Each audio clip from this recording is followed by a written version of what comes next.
Hello there! Welcome to the 78th episode of Split Focus, a film and TV podcast. My name is Simon Eady, and alongside me, I have my co-host and the recovering Spider-Man hype addict, Adrian Pinter. How does it go, sir? General Kenobi. It goes quite well, my friend. How art thou, Simon Eady? I'm pretty good. How are you recovering? Are you doing all right? Are you, is there a post-depression a little bit because Spider-Man was such a good movie? Yeah. There is. I was riding that high for a couple days, but it came crashing down quite a bit. I started smoking crack, dude. Like I mentioned, I started smoking crack, and it's a different type of high. I don't really like it. Did you say that on this podcast, or did you say it on A Closer Look, like the spoiler cast version of our podcast? I don't remember. Doesn't really matter. I said it on one of them. Okay. But I'm high as fuck on crack right now, dude. No, you're not.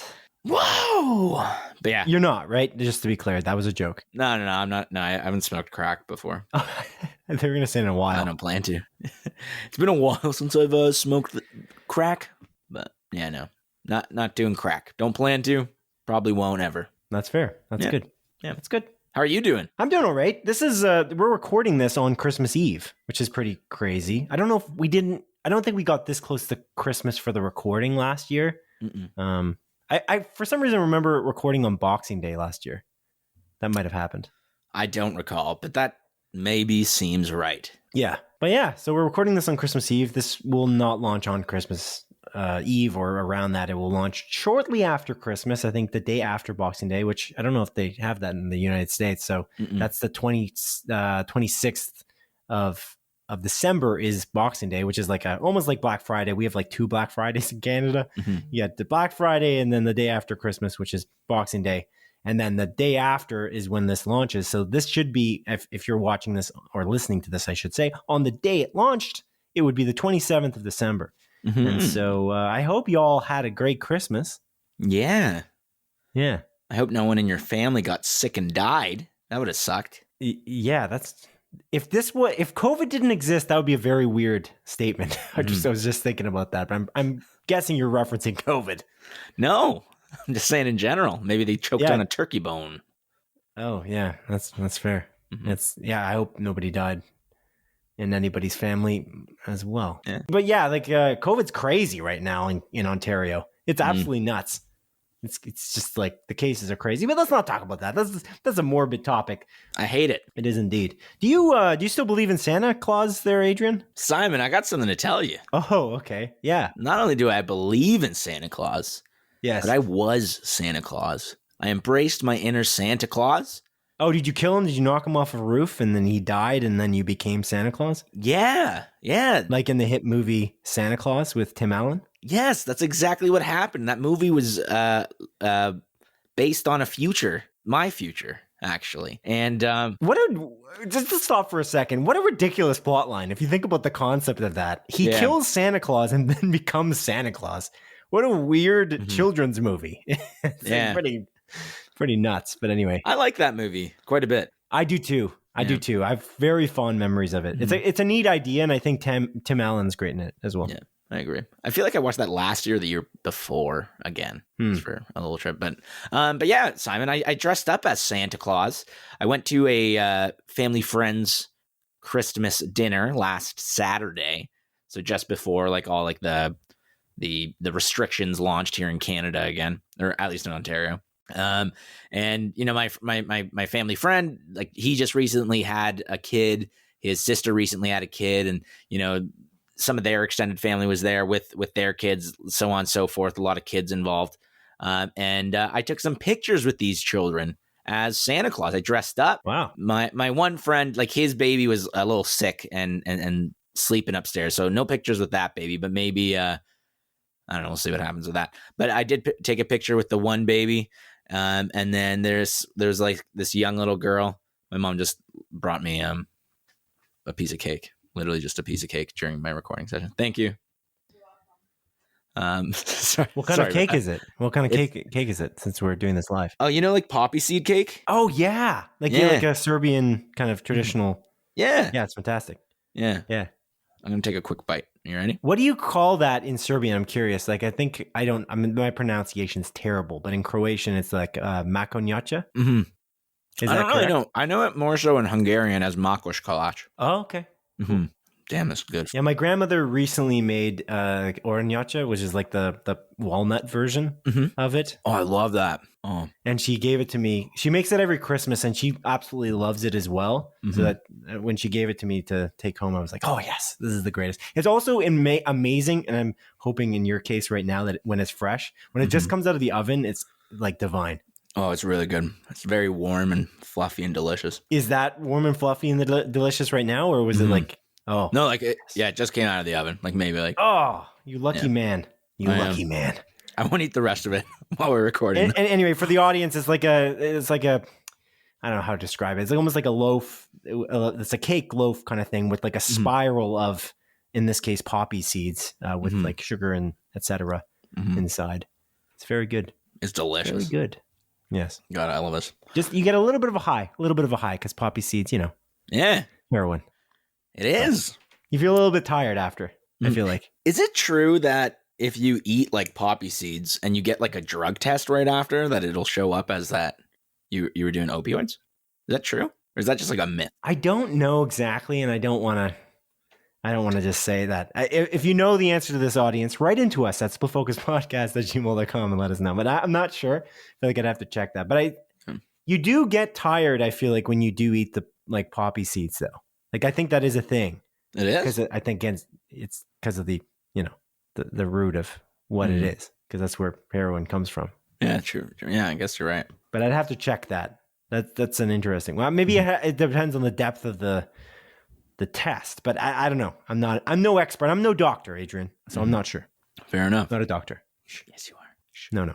Anyways, what were we talking about before we talked about poppy seed cake? Oh, yeah. But yeah, anyways, I dressed up as Santa Claus and I took some pictures with these kids, like this baby and like the husband of my family, like childhood family friend.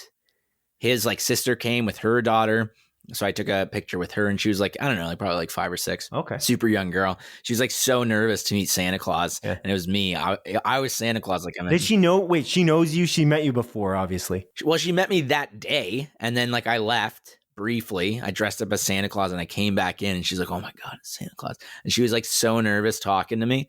And I was like, oh, no like, way. What do you want? Yeah. It was really wholesome. And she made me a drawing, which was pretty cool. It's on my fridge. So you really had to sell it. Oh, I did sell it. This is my Santa Claus voice. Because like she could have just like, it could have broken her belief in Santa Claus because you, to her, were the real Santa Claus. Which is a lot of pressure, I feel like. Sorry, how old is she? I don't know, like probably like 5 or 6. Okay, that seems like, wow, that's interesting. I feel like 7's the age of reason. So maybe if she was older, a little bit older, she would have just been like, wait a second. I just saw this guy moments ago. You bitch, I know who you are. But yeah, so I took a picture with her and it was a good time. And like, I was like, ho, ho, ho. Like, Merry Christmas. Like, were you? Oh, is that the voice? Is that the voice? Yeah. Yeah, this is my Santa voice. That's incredible. Yes. And they like, I got to practice a little bit more. I just like, I added my like regular mannerisms into how I spoke. So I was like, oh, what would you like for Christmas? And he was like, I want a mermaid. And I was like, oh, right on. That's not what Santa Claus says, but whatever. To her, that's what Santa Claus says. So, anyways, this is a good time. Are you time. eating right now during this podcast? It's kind of unprofessional. No, I'm just like picking out the poppy seeds from my mouth. Like I took a bite. So you were eating moments ago, just to be clear, while we were talking. I told you I took a bite. Okay, yeah. That was minutes ago. That makes sense. I did just ask you if it was warm. So that's fair. That's fair. Yeah. Let me just rinse my mouth out real quick with some water. Alrighty. Right on. Yeah. So that was good. And then I'm having Christmas dinner tomorrow. So sweet. A lot of cooking involved. What are you doing for Christmas, Simon? Not too much. Like I don't have family. I'm not going to see family. Like a lot of my family is a little older, so like we don't want to take the risk. This is the worst case numbers for COVID in like a long time, and it's kind of sad, honestly, because I was kind of looking forward to Christmas this year. We met for Thanksgiving, but like, yeah, it kind of sucks. So it's me and my girlfriend. So we're chilling. We're making nice ham and like a loaded kind of potato casserole, which is going to be very excited with some bacon inside, some cheese, some green onion. So that's very exciting because I love that. We have that like kind of every cool holiday. I think we had it last for Thanksgiving and we had potato Easter casserole before that. But yeah, that I'm excited for. But other than that, we're just kind of chilling, watching Christmas movies, making gingerbread houses and, just opening up some gifts. Well, that sounds like fun, man. I hope you have a very Merry Christmas, and I hope everyone listening had a very Merry Christmas. Yeah, so that's it. That's it for our show. Thanks, everybody. Have a good night, and yeah. Peace out. Take care, guys. That was your cue to say, no, we're not done here. We one of us has got to reel us in here, Adrian. Come on, bro. And that's always going to be you. That's always going to be you. Let's be real. I know that's the problem is I got to be the guy to reel us in because you're just a silly man. I'll just go along with anything. I know. It's unfortunate, but yeah. That would have been your joke, and then I reel it in. Whatever. It is what it is. Yeah. It's not give or take for you. Give and take. It's just just take. It's just take. Yeah. Merry Christmas. Ho, ho, ho. Ho, ho, ho. Right on. Okay. All right, Adrian. Let's start with a little film story, a little film excitement hype story. You love Jurassic World Dominion. Am I correct? Do you love Jurassic World? You love the Jurassic Park series. I'm not correct. I'm not correct. I am correct. I am correct on that. Correct? Yeah, you're correct about the second thing. I don't love Jurassic World Dominion because I never watched it yet, but I will probably love it. I'm like pretty confident I will. So we got Colin Trevorrow, who directed Jurassic World 1, and he didn't direct the second one, but he's directing this one, which actually kind of reminds me of the dynamic of Star Wars movies. You got J.J. Abrams directing Force Awakens, and then they switched it up for the second one, not necessarily as beloved. And actually, that's a weird one. I feel like that's an average movie in general. If we're gonna say, like, from a critics and a audience perspective, what people thought about it. Like Fallen Kingdom. Exactly. Yes, Fallen Kingdom, Jurassic World, Fallen Kingdom, the J.A. Bayona film. Whereas Last Jedi, people loved on the critics side, but the other side, the audience side, it's very mixed as a bag. Yeah, I love that movie. Regardless. J.J. Abrams came back for Rise of Skywalker. Colin Trevorrow comes back for the third in this trilogy for Jurassic World Dominion. What's interesting as well is Colin Trevorrow was going to direct the third Star Wars movie too. Yes, that's why I was connecting it too, which I thought was interesting. And honestly, I wished we got to see his take because it was creative differences. I believe that's why he left. And we don't love Rise of Skywalker, so that is something that I am very intrigued with. I don't know if they released the script. They did. So a channel actually on YouTube called Mr. Sunday Movies, he actually did, I want to say an animated like video based on that script that like told the story of what Colin Trevorrow was going to do. Okay. So it's quite interesting. I highly recommend people look that. It came out a few years ago. Was it good in your opinion based on? Oh, definitely seemed better than what we got. Like whatever J.J. Abrams came out with Rise of Skywalker. But it was interesting because I think the main thing that I didn't like about Colin Trevorrow's script, if I recall correctly, is the Knights of Ren had a very little part in it as well. Whereas like in Rise of Skywalker, well, in the other two movies, Last Jedi and Force Awakens, they talked about, the Knights of Ren being these like badass group of people, but they just get killed off like right away. Well, not right away, but fairly easily in Rise of Skywalker. In Trevorrow's script, I think a similar thing happened. But yeah, they don't bring back Sidious or anything like that. They continue on the line of like Rey being just like, a nobody, as opposed to her being connected to Sidious somehow, blah, blah, blah, blah, blah. So who's the villain then? I think Kylo Ren is, if I recall correctly. Like they just double down on that. Yeah. It's better than what we got, but I really did want Darth Plagueis, but it is what it is. Yeah, we'll see what happens. Actually, we saw what happened. Never mind. But we're not going to see anything that we saw. It's awful.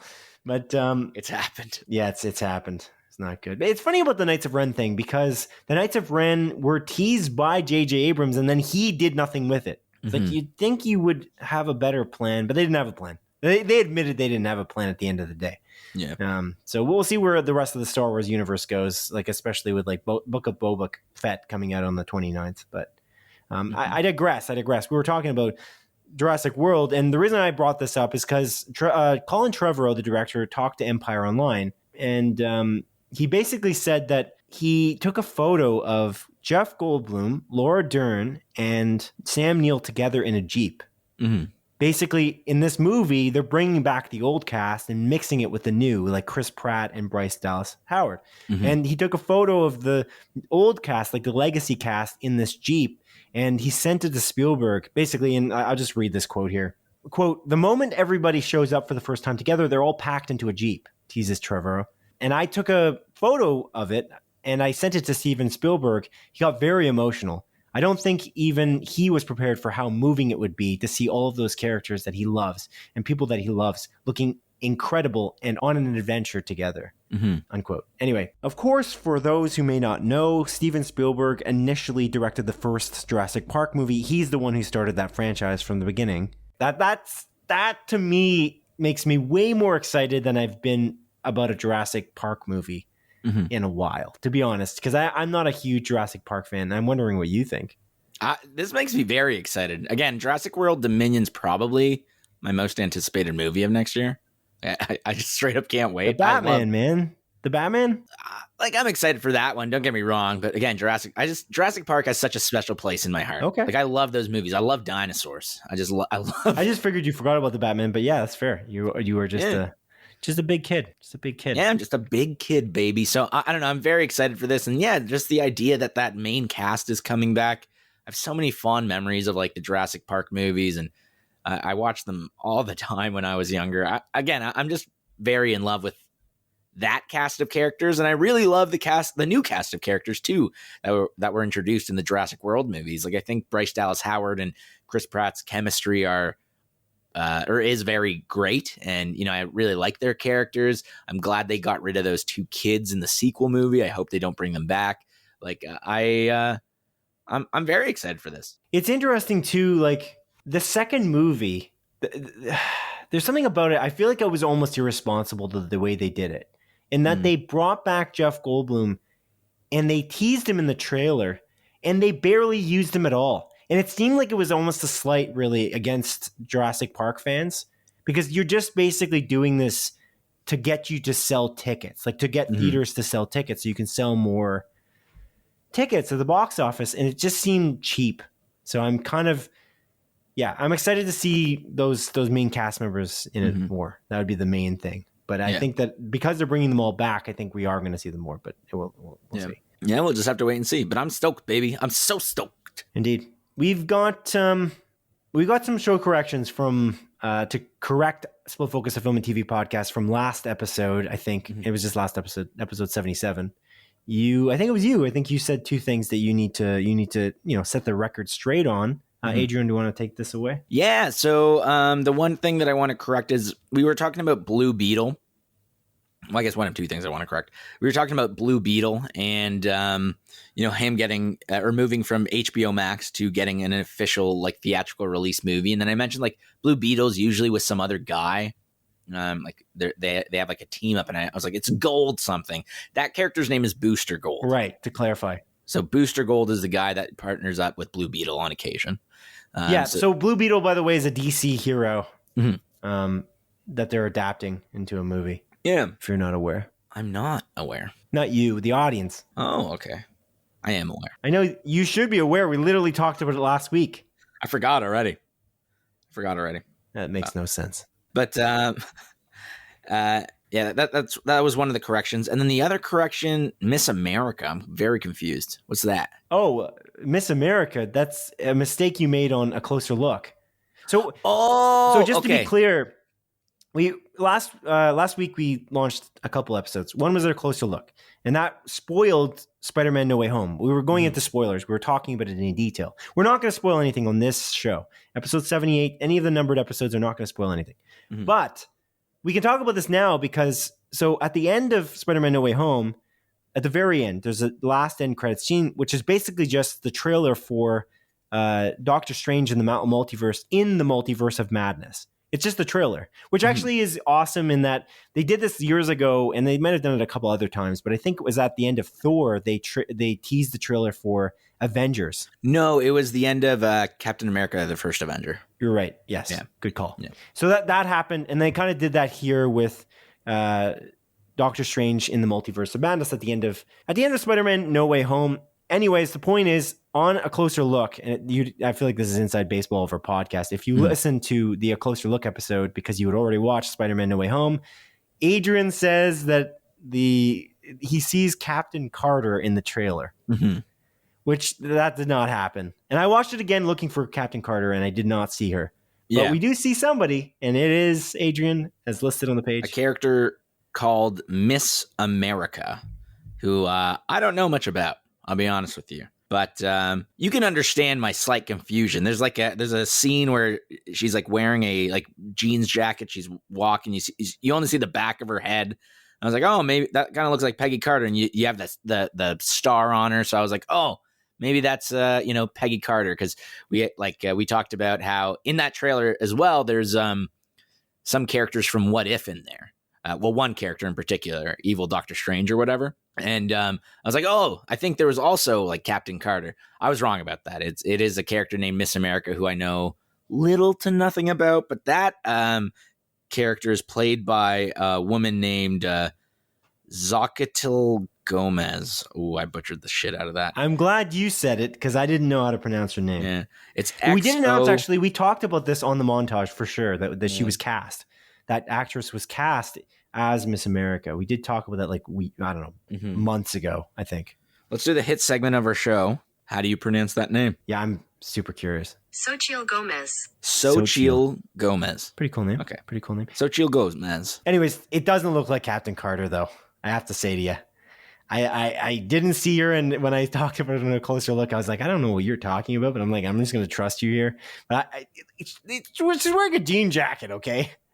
Why would Captain Carter be wearing a jean jacket? It's just with a star in the back. It just seems unlikely. It's stylish, Simon. It's stylish. That's why she would be wearing it. Yeah. But anyways, it's not her. So that's a correction.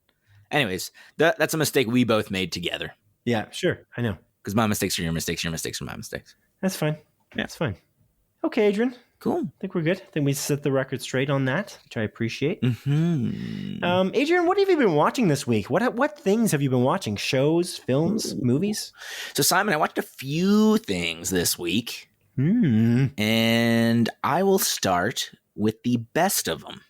Okay. And that is Arcane, the League of Legends show that's been released on Netflix. It's the League of Legends animated show, Netflix original. And it's really great. It came out, I think, week to week, like in 3-episode chunks, because each arc, I guess, is about 3 episodes. It's a 9-episode in total like show, and it's really freaking good. I absolutely adore this show, and critics, I think, as well as audiences, agree with me. I think it's still 100% on Rotten Tomatoes for like a critic score, and I think the audience score is like a 90 something.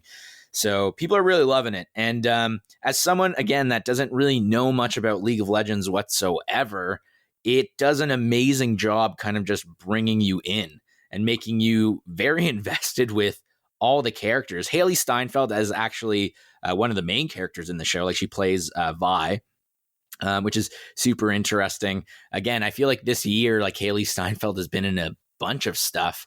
Well, not necessarily this year, but just in general. Like, she's becoming huge, not only with the Marvel stuff with Hawkeye that she's in, but again, this show, she was also into the Spider-Verse a couple years ago. She'll obviously be in the sequel. She was in that Bumblebee movie. Like, she's becoming huge in the past few years, which is really awesome to see. And I think like her voice acting in this is top tier. It's phenomenal. I honestly, every once in a while, you're like watching a movie or like an animated movie or playing like an animated game, and you're like, I know exactly who this voice is, and you can like kind of just pick it immediately. I had I could not see her in it. And that actually goes with every single person like in the voice cast. They are those characters, and it's so very clearly just no holds barred. Like they did such an amazing job with this entire series. The animation style is absolutely stellar. Like it's arguably the most beautiful animation I've seen in forever. Like honestly, I just love this animation style. It's this weird like mix of almost like cell shading, this weird mix of like 2D with 3D. Like it's incredibly well animated, and I don't think I've really seen any other animation style like this, which is super cool. The story just goes in some very interesting ways. Again, as someone that isn't into League of Legends, but just, kind of, down to watch a good story, this is exactly what that is. It follows it like a lot of like politics going on. The main cast of characters that you follow originally are in like this undercity above this one city that is ruled by, a bunch of rich and posh people. And, there was essentially a genocide that happened with a lot of like the poor people being like pushed down into the undercity. And there's this very delicate sort of relationship these two, colonies, I guess, have that are so close to one another. Bit of a class war. Yeah, exactly. Like a class war. And it always feels like war is about to break out, but they have like, just these internal politics. The leaders of the two, colonies are like, working together to make sure nothing breaks out and nothing goes bad. But obviously things start going bad relatively quickly in the show. And it takes you on a wild ride full of twists and turns, and they continuously add new characters and aren't afraid to kill off characters either. And I was incredibly impressed by this. And if you are a fan of just, animated TV in general, but just a really awesome, like badass story with hyper like stylized violence, it kind of reminds me of Invincible in that way. Different animation style, but there's some very intense violence in Invincible, and there's the same thing in this show. And it's like R-rated, I guess. The TV version of R-rated, which I guess is mature, they're dropping F-bombs and stuff like that. So it's not necessarily something for children, but again, I think this show is one of the best things I've watched all year, and I'm very, very excited for season 2. They have confirmed it. Where the show ends is I guess like a pretty big like moment where I want to know what happens next. It's a fairly significant cliffhanger. And again, every moment of the show, I just never knew where it was going to go, which is something I really love about it. And I was consistently surprised. And anytime I was watching it, my eyes were glued to the screen because I didn't want to miss a single like frame of animation going on. And it's so good, man. I really recommend this. I think even you would enjoy it, Simon. Like, I know you like, like animated stuff in general, but you appreciate good television. And no, actually, I don't. Yeah, you don't. Oh, and that's my time, guys. Have a good week. I'm starting a video game podcast next week. So, Adrian, it's been nice knowing you because we don't talk outside this podcast. Goodbye. Never have, never will. Never have, never will. Are we just ending it here? All right, take care, guys. Bye now. Yeah, you never reel it back in. You just don't reel it. All right. No, I'm not leaving. It was a joke. That's a joke. All right. You're supposed to say, no, come back. Don't leave. That's what you're supposed to do. Don't leave me, Dad. Whatever. Whoa. What kind of issues are we drudging up here? I'm not quite sure, but let's go back into some more lighter fare. Mm-hmm. I watched episode 1 of Arcane, actually. Mm-hmm. And I do appreciate it quite a bit. I think the animation is beautiful. And I can see where you're talking about that violence kind of thing. There's that fight scene in that episode that's very stylized and brutal. And I love it. It's almost very comic booky in its nature.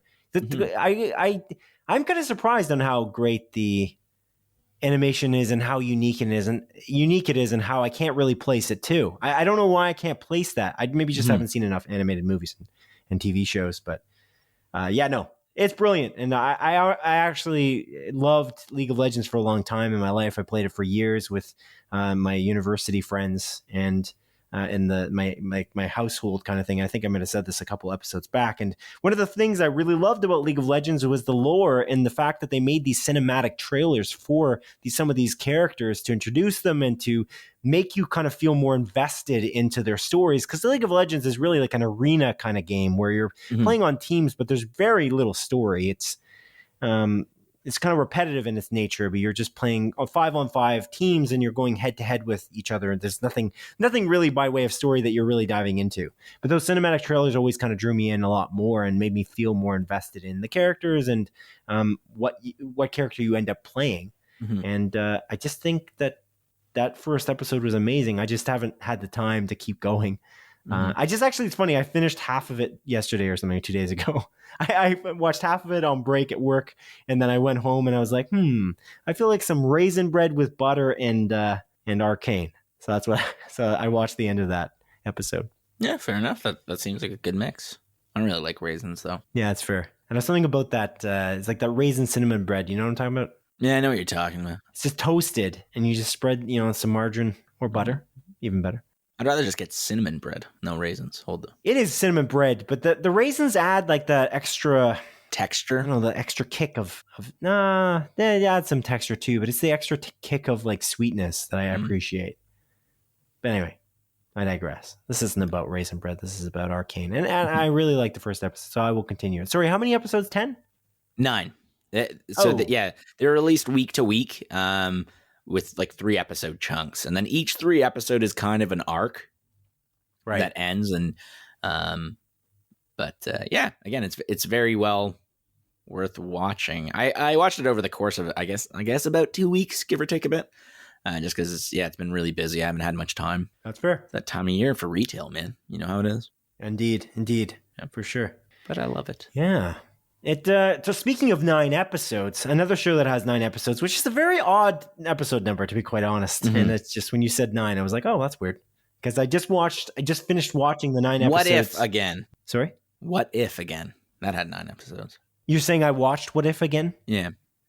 No. I watched Avenue 5, which is the HBO show with Hugh Laurie and Josh Gad. Did you see any trailers for that there, Adrian? Oh, yeah. That's the show about like they're on like a spaceship or some shit. Yeah. Sorry, I thought you were going to continue from there, but yes. That's all I got. Yeah, it's a spaceship, and Hugh Laurie basically plays the captain of the spaceship, and Josh Gad plays somebody named Judd. And basically, Judd is this billionaire guy who's like this face of this company called Judd Galaxy, and they launched this. It's like a space cruise that they charge like exorbitant amount of money for you to be on the space vacation. And something goes awry, and it's there's literally a character named Karen who's a Karen, literally. And it's quite entertaining to see the dynamic with Karen. Some of the actors I'm not super familiar with. Karen is played by Rebecca Front. We also got Andy Buckley in there, who plays Karen's husband, Frank. And Andy Buckley, if you're not aware, is he plays David Wallace in The Office. And I haven't seen him in much, but honestly, I kind of love him and everything he's in. I feel like he does a great job. And then, speaking of The Office, we got Zach Woods, who is also amazing in everything he's in. And he's always this awkward, weird guy. Always. And he does such a good job with that in Silicon Valley and in The Office. And I love him in this too, but he's just such a... I wish... It honestly seems like his character should just die at some points in the show because he's just so bad at his job. But he's just also awesome and intriguing and unique. And I love the show, honestly. I think it's frustrating at times because characters do really stupid things, but it's not, I don't know. It's not frustrating in a way like characters do stupid things in like Invasion, as I've talked about, or in the show C, the Apple TV Plus show C. But I think that it's really funny, Adrian, and I think you would really like it. It's I believe, if I'm not mistaken, it's got some of the alumni in terms of the writers and producers from Veep. Oh. And so sweet. I think the showrunner is a writer on Veep as well. Veep is, of course, the Julia Louis-Dreyfus TV series where she plays the vice president of the United States. Mm-hmm. And that's an amazing show. And honestly, this show's got some really good talent on board. And it is really funny. It's just, episode 8 was I legitimately, I love it so much. It was amazingly shocking, and I love it. I think this show overall worth the watch for sure, and I think you'd really enjoy it. It's just a half-hour comedy too, so like it's not that much of an investment. So I think that alone is great. I think HBO, whenever they have these half-hour comedies, they excel at them, especially because they're very gritty. And they've got really good, again, really good writing, everything like that. But it's just like you can say the F word. You don't have to worry about that. You don't have to worry about that in being like a network show or whatever. And I think that it just develops so ridiculously throughout the show, though. It's just the most ridiculous things happen over and over again. And I'm a fan for sure. I'm excited for season 2. I don't know when that's actually coming out, but I think they're in production or something for that. So. Yeah, because it was renewed like shortly after that show aired, if I recall correctly. I believe so. It's not super well reviewed on Rotten Tomatoes, so there is that, I guess. But again, I'm a fan. I'm definitely a fan. I will definitely be watching season 2. Well, that's good. I was pleasantly surprised.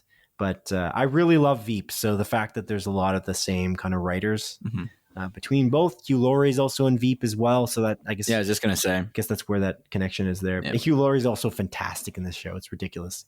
It's awesome. Yeah. It's so ridiculous. Anyways, I hope you watch it because I kind of want to talk to you about it. But anyway, maybe I'll give it a looky look. That's fair. Anything else you watched this week, Adrian? I also watched, other than the obvious, because we both watched one of the same things anyway. The one more thing I watched, which is I guess 3 movies that I watched, is Matrix 2, 3, and the new one 4, Resurrections or whatever it's called. I forget the name. It's like Reloaded, Resurrections. Revelations, and whatever. It doesn't matter. But yeah, I watched those movies. I watched the first Matrix like within the past year, maybe late last year. I don't really remember. And I thought the Matrix, again, I didn't grow up on this, so I didn't have any of that, like those nostalgia points. I thought it was like pretty good. Like it's, I enjoyed it enough for what it was. And, it's obviously a product of its time. It didn't age particularly well in terms of its CGI and action, but it was still an enjoyable watch. And I watched the second and third Matrix movie, and I'll be honest, I do not like those movies. But yeah, so I watched, Matrix 2 and 3 leading up to this new one because a friend of mine, she wanted to go watch it and didn't really have anyone to go watch it with. So I was like, yeah, sure, I'll go. And then I watched the second and third. And yeah, again, I just don't like those movies.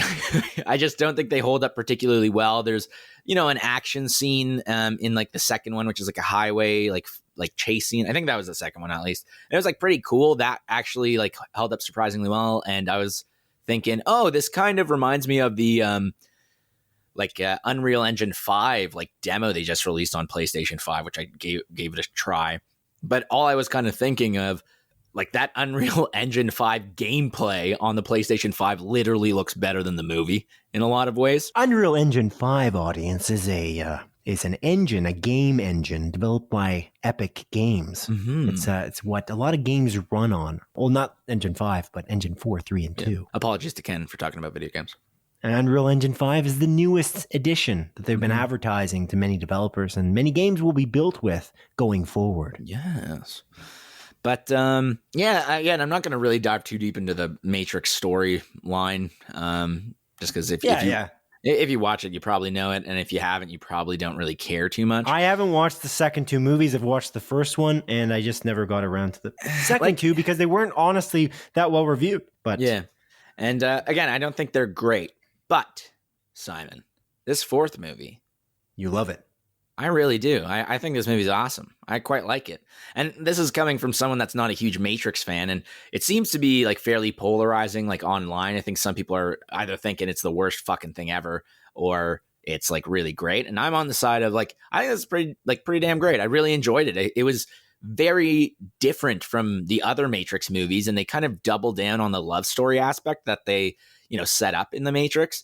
But the first, like, I want to say half hour to 45-ish minutes of this new Matrix movie is incredibly just like meta commentary on like the other movies. And, it's essentially about like Keanu Reeves' character, Thomas Anderson, not being able to differentiate whether the other Matrix movies actually happened and whether or not they're fact or fiction.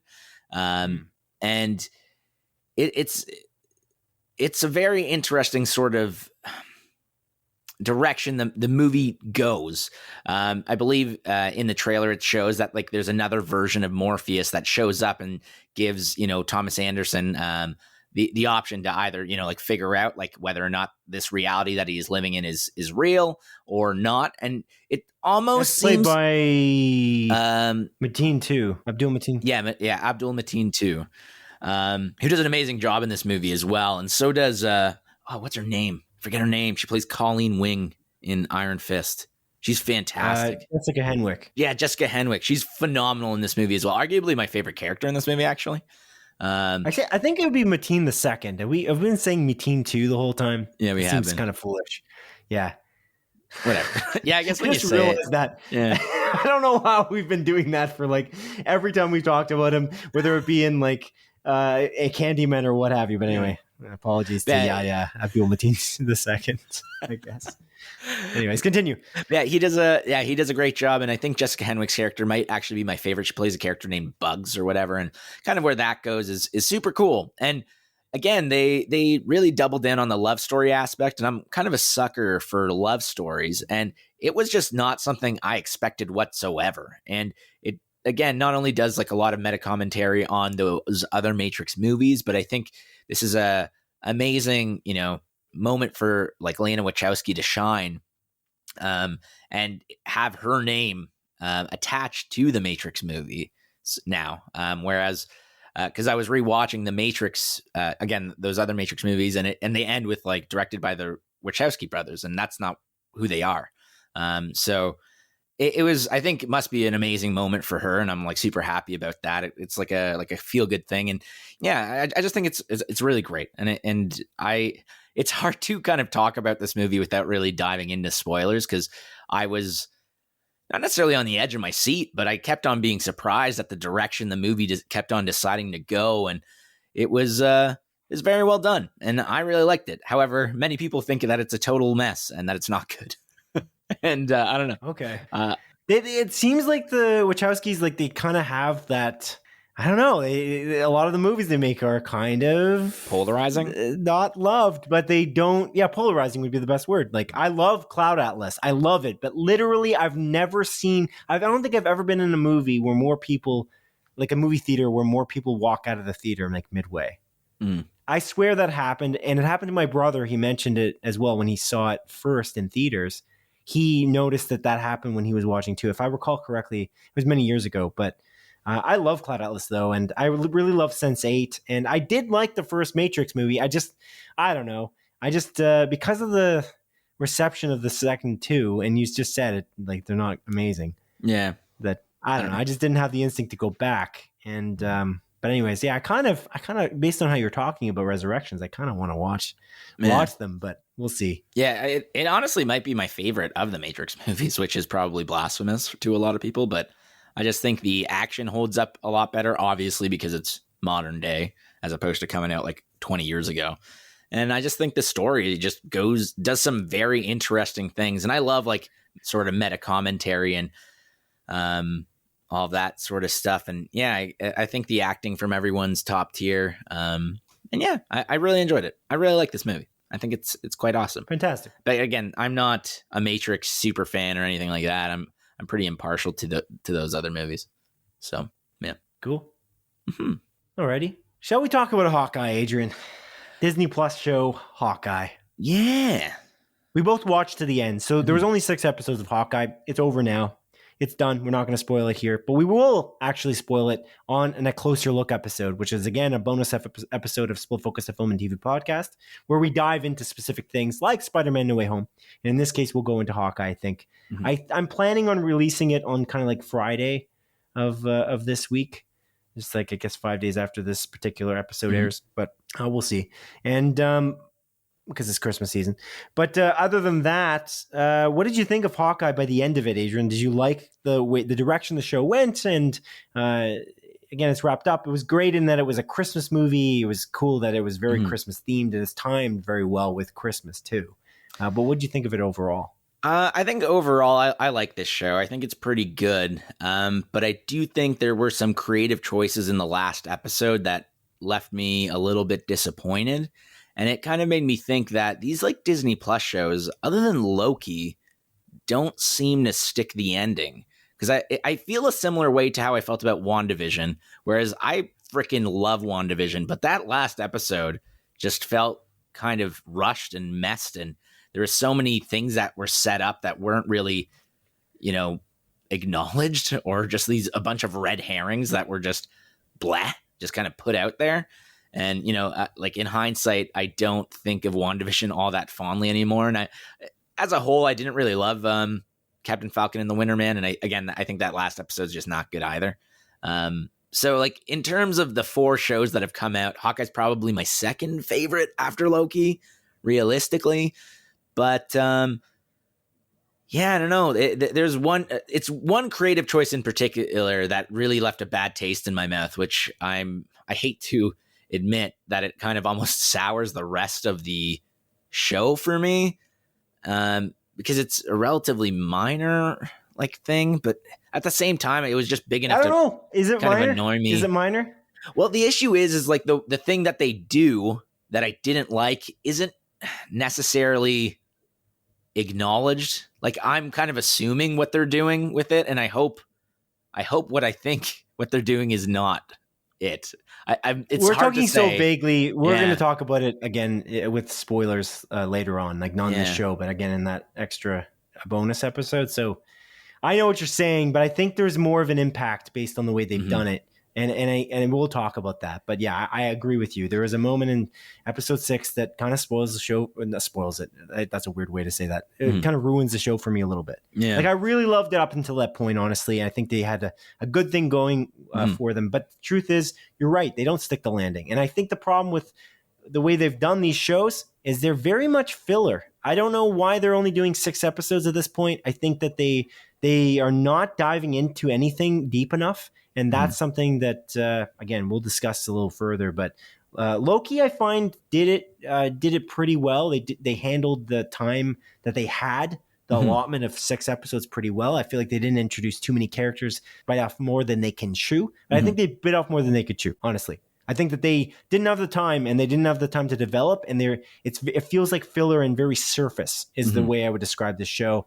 And the reason why I loved it so much in the beginning is because it had so much potential. And I thought, wow, they're building up to this great thing. They keep building up. But by the time they get to the finale, they've built up so much that they have nothing at the end. They didn't have time. They didn't have time to finish it. And all these plot threads are kind of just dangling. They kind of just like fizzle out on like a weird frayed thread. It's just not, it's not developed enough, and it's disappointing. They did one thing amazing, and I think that's kind of undeniable. I feel like the relationship between Clint Barton and Kate Bishop is very well done, and there's certain I agree completely aspects of that are just brilliant. And Clint Barton, of course, played by Jeremy Renner, and as you talked about her earlier in Arcane, Haley Steinfeld plays Kate Bishop. And they're just so good. The dynamic is so good. And I was watching that relationship is fantastic. And that's the best part of the show for me. But I think that other parts are just, I don't know. I wish they did a better job. But Hawkeye, Hawkeye with special guest star Linda Cardellini is kind of average. Yeah, fair enough for me. But Linda Cardellini is, by the way, great in it. I know, I love her. Yeah. I actually love her. Like everything she's in, like from Freaks and Geeks when she's so young to everything else she's been in. Like Dead to Me on Netflix, which is a phenomenal show as well. God, I love it. I did find it weird, to be honest, though. Again, with guest star Linda Cardellini, I don't really quite understand that. She's in every episode. Yeah, that was my confusion as well, because I'm like, oh, like she's only going to be in it like at the beginning and maybe at the end. But no, like she's literally in every episode. And I was like, yeah, I've decided it's now Hawkeye with special guest star Linda Cardellini from now on. That's a good one. I like that. Yeah. It's because I just can't believe it. It's in the credits. There's like characters who are not in the show really at all, and their names just in the credits. And I was like, what's happening here? Like, why are these actors in the credits, but her name is with special guest star? I guess with special guest star is kind of almost like an honor in a way, because you read more, so you're like, oh wow. But I just I don't understand that. It's just very unusual. But anyway, my point is, because of the way it ends and the way that it goes, and I think I think it's obvious, and especially the way that it's shown on Disney Plus, they are doing a second season. So like, I think that's happening. I don't think it was announced, but I think based on it saying season 1 on Disney Plus, it seems like that's happening. We'll see. Yeah, but did WandaVision and Captain Falcon and the Winter Man also say season 1 though? Because at the end of Loki, I think they officially. I got the vibe though. Yeah. I don't know if you got that vibe. I don't know. Like, it's weird. They leave it in an interesting place because they announced like the Echo TV show. And I'm like, are they just going to continue some of these plot threads in that show and then not bring it back for a second season? I would like them to. Yeah. Because again, there's a lot of potential, but they didn't specifically say they were doing a season 2. And again, with Loki, since it came out just before this, at the end of Loki, it literally says like season 2 of Loki's coming or something along those lines. So that's the only thing where I'm like, maybe they're not. Like, maybe they're going to do a movie. I don't know. But yeah, I don't know. It leaves a lot in the air, which is a little bit worrisome. But I think what you said about Jeremy Renner and Haley Steinfeld, like their chemistry is top tier. I really like it. I think Tony Dalton in the show is awesome. I really like his mustache. And he's amazing in Better Call Saul. So it's just cool to see him in this show. He sure is amazing in Better Call Saul. I can agree with you there. And I really like Vera Farmiga as well. I think she does a great job in the show, although I feel almost she was a little bit underutilized. And to be fair, I guess Tony Dalton a bit too. Who wasn't? Yeah. The only people that I think get a good amount of screen time is obviously Hawkeye and Haley Steinfeld. Like Jeremy Renner and Haley Steinfeld. Even the dog doesn't get much play after being introduced, which I was kind of annoyed about. Pizza Dog. Love Pizza Dog, by the way. Yeah. That's another good plus for the show. But yeah, man. I don't know, man. That's I'm gonna say I don't love it. I don't love it, and I really gotta say, just do 8 episodes, do 10 episodes. It's just, this is not enough. You're not doing enough. You're just doing. It's like, are you just building up so that you can make the movies? Like, I don't get it. Is this just advertisement for the Marvel Cinematic Universe films? Mm-hmm. It feels like that's what this is at this point. Because here's what I'm gonna say. The best Marvel show that has ever come to light so far, like if we're just looking at the grand scheme of things, we've got lots of things. Marvel's Agents of S.H.I.E.L.D., we've got Jessica Jones, we've got Daredevil, we've got obviously Loki, Captain America and the Winter Man, we've got of course we got WandaVision. The best show by far. There is no question about this. Yes, Inhumans, the really, really high quality show that was also in theaters. That's wow, what a show. Which cannot be part of the MCU. I don't think it is. Anyway. No, definitely not. But anyway, bottom line, the best one by a long shot is Daredevil. Yeah, I don't even think there's a question. I don't think there needs to be. Each of those seasons is very good. The second season falters just a little bit, but honestly, those 3 seasons are fantastic. And the rest of the shows, actually, the Netflix shows are. I think I could make an argument that a lot of them are better than what Disney Plus has put out. Honestly. I don't know. After season 2 of Jessica Jones, I'm like, fuck, this is awful. But I do like Luke Cage quite a bit. But the first season is one of the best shows that they've launched, though. That first season, it's unbelievable with David Tennant as the Purple Man. Like, it's just unbelievable. So you got sure, the quality kind of faltered. That's why I say Daredevil for sure, because Daredevil just didn't really falter. Even though it changed showrunners midway through, it still did an incredible job to a point where the acting, the writing, the directing, very, very good. The fight choreography, pretty much better than every one of these series. Oh, easily. Honestly. Yeah, easily. Like, one thing I'll say, I shouldn't go too deep because I'm not going to spoil anything, but I just feel like we were going to talk about this on the Closer Look.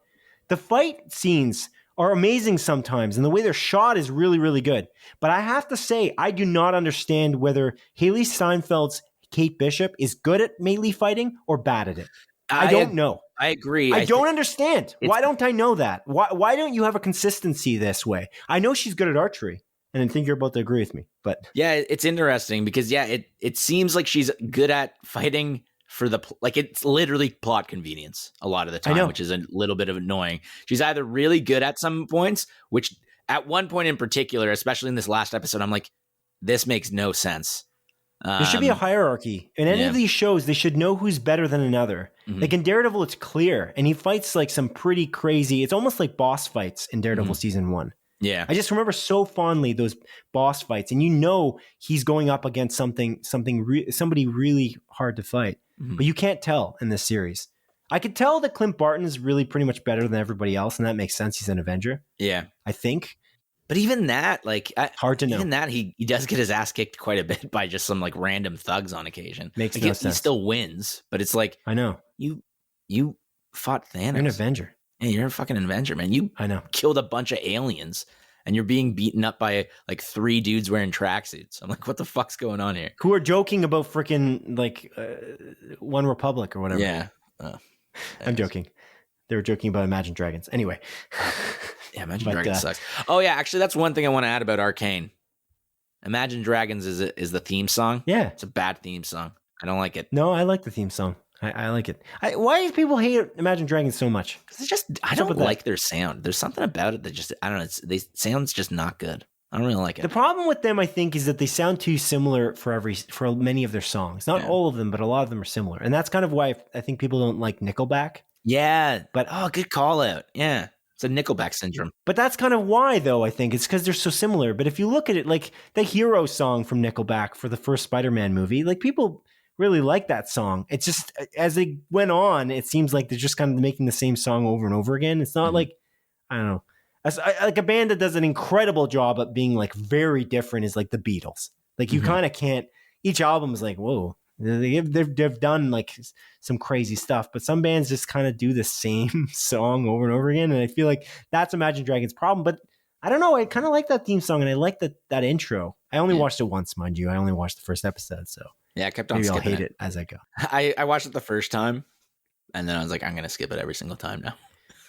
Right. Yeah. Arcane does some odd music choices on occasion where I was like, I don't know why you guys are doing this, but other than that, it's really good. So to conclude on Hawkeye, they got to get the details right a little bit better now. Like, I don't know if it's getting a little sloppy over there at Marvel. I'm not sure, but the shows are just the details again, especially because of the fight choreography, specifically in Daredevil. Like, I think that they got to look at that. Like, they've got to take a look. Well, who's better than who? That's something that, like, I think Joss Whedon really cared about. And I think the Russo brothers really cared about when they're having these Avengers even fight each other in these Avengers movies. Like, they get who's better than somebody else. Like, they got to pay attention a little bit more to that. I don't know what that's about.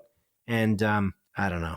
Well, yeah, like, I think, in Captain America Civil War, I think it's literally like Hawkeye getting like Wanda and then Vision shows up.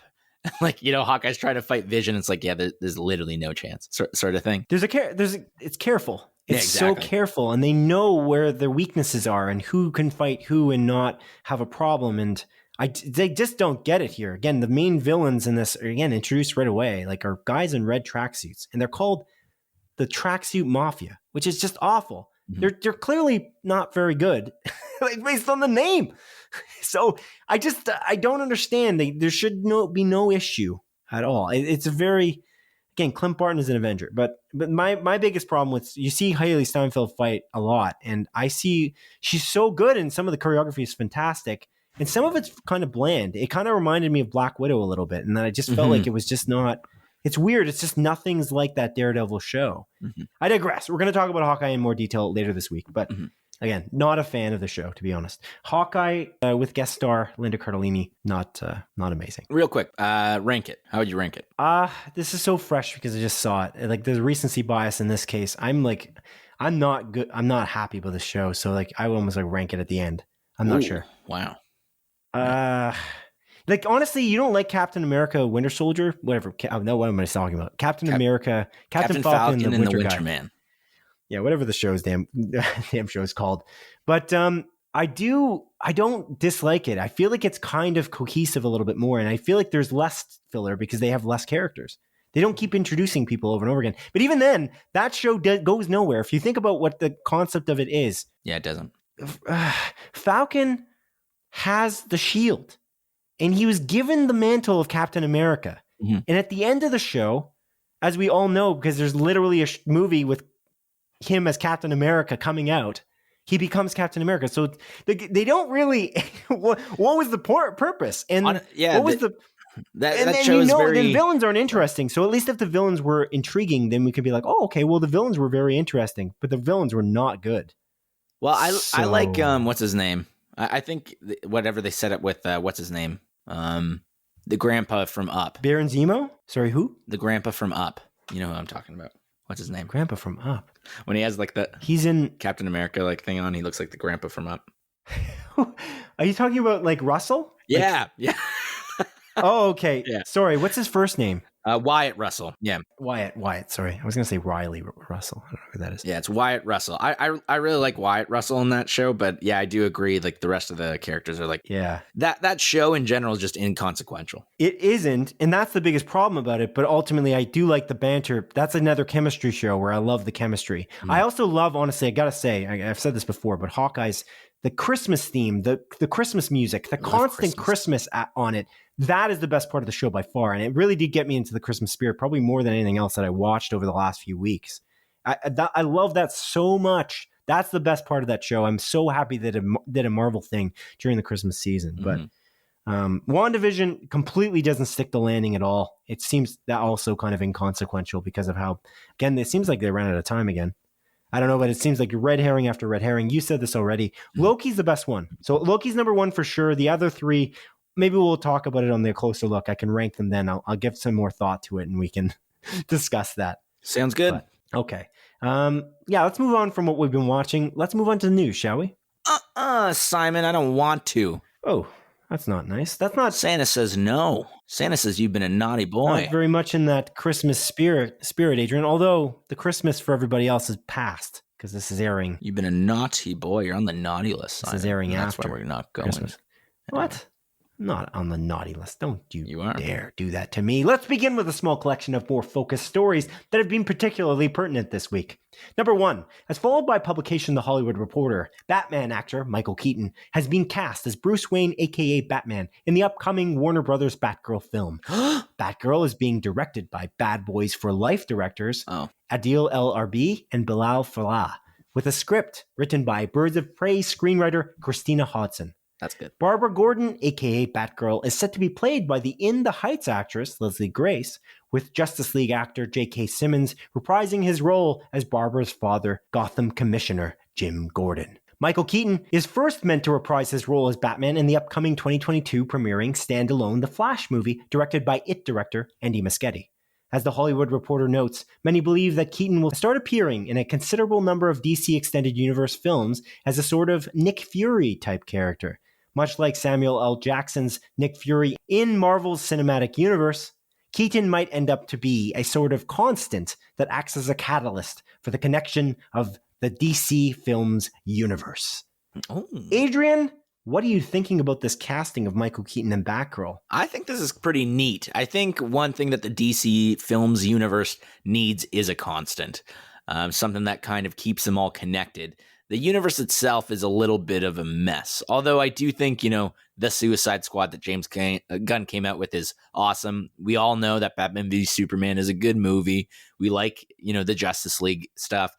But the Justice League stuff seems to be kind of left behind by Warner Brothers. I don't think they care about that anymore. They're kind of leaving that Snyderverse away behind. So other than maybe some of the actors, but well, exactly that, right? Like we still have Ezra Miller. He's still playing the Flash, and bringing back J.K. Simmons as Jim Gordon is great because I think again J.K. Simmons is fucking awesome. Isn't he? Like we all honestly, he's also cast in so many different things. He's so great. I just keep seeing him appear in things. Like I just watched the movie Klaus. I talked about that last week, that Christmas movie.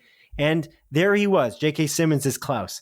You got friggin' Spider-Man No Way Home. He's literally J. Jonah Jameson, which he's so great in. And he's in this now. I don't know. I just keep seeing him pop up everywhere, and he's just fantastic. Yeah, he is. And it makes me very excited to have him back as Jim Gordon in this. And I don't know, it kind of just goes to show that the Batman movie that's coming out, like that's its own thing. Like they're gonna leave the Batman stuff alone that Matt Reeves is doing, and they're gonna continue on these like DC stories and probably won't connect that to any of this stuff, which I'm honestly okay with.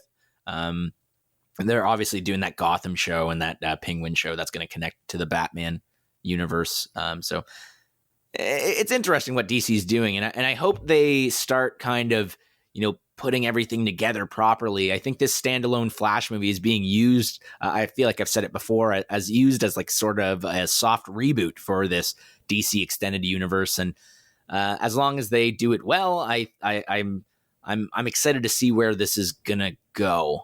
And I don't know, just bringing back Michael Keaton as Batman. It was cool enough to bring him back for the Flash movie, but him now being in this, Batgirl movie is awesome, dude. Like, I'm into this very much so. Now, correct me if I'm wrong. Is Batgirl supposed to be an HBO Max movie as well, or is that for sure coming to theaters too? I think it's coming to theaters. I don't think that's a little ways out anyway. But I think that would be theaters for sure. That would draw in people to the theaters, and especially with like how well, we're going to talk about this in a second, but how well No Way Home, like Spider-Man No Way Home, did in theaters. I think that HBO and Warner Brothers is probably a little less worried, especially about superhero fare in theaters. So I would argue it's definitely in theaters. Like, man, if they're going to put Blue Beetle in theaters, which is a very much a lesser known hero, I'd imagine they're going to do Batgirl. Yeah, for sure. Yeah, that's a good point. But yeah, man, I'm into this. I'm excited about this. I'm excited to see where DC's going to go. We are getting like the Batman next year, and the Flash is coming out next year as well. So I guess we'll kind of see relatively soon where this universe is gonna take us, and I'm hoping they stick the landing, unlike the Hawkeye finale. Right. Yeah, like the Samuel L. Jackson concept is just fantastic. I did read that like months ago when we talked about the Flash and all that, like with the Hollywood Reporter kind of trying to say that he's going to be like a Nick Fury type character. That's just so interesting to me, and like it sets up like a concept of like Batman Beyond, and I'm very intrigued to see if they can pull it together. If they can pull it together, I'd be so happy, because like even seeing, like, of course they announced that Ben Affleck is kind of going to be in the Flash movie. I almost kind of wish, to be honest though, that we didn't know that Michael Keaton was going to be in this movie. It would be such a fantastic in the Flash. Well, we wouldn't know that he was in Batgirl because we wouldn't know that he's in the Flash. But I think that we would have learned that he's in Batgirl after the Flash, because the Flash is coming out in 2022. So it would be fantastic if he just was surprised in that. Same with Ben Affleck. I think that would have been more interesting if that would have happened. Even because also Michael Keaton was not in that first DC Fandom trailer that they launched recently in like August or October. Sorry. So that would have been more interesting. I think that's the only thing I kind of wish they did. But I'm very interested in this film. I think that they've got a lot going for them, and I hope they can stick the landing of what the DC, or not stick the landing. It's maybe a different kind of term because they're not finishing it, but like start gluing things together better. Like get that Gorilla Glue out and start like making sure that things fit, and that you can create this universe that people think is cohesive and works together, so it builds itself like the MCU. Yeah. And not like a hokey way that they kind of did before, where they're kind of not confident in Zack Snyder, so they don't feel like they're going to really connect it kind of thing. I don't want that. Like, you just I don't know, get somebody who can right the ship.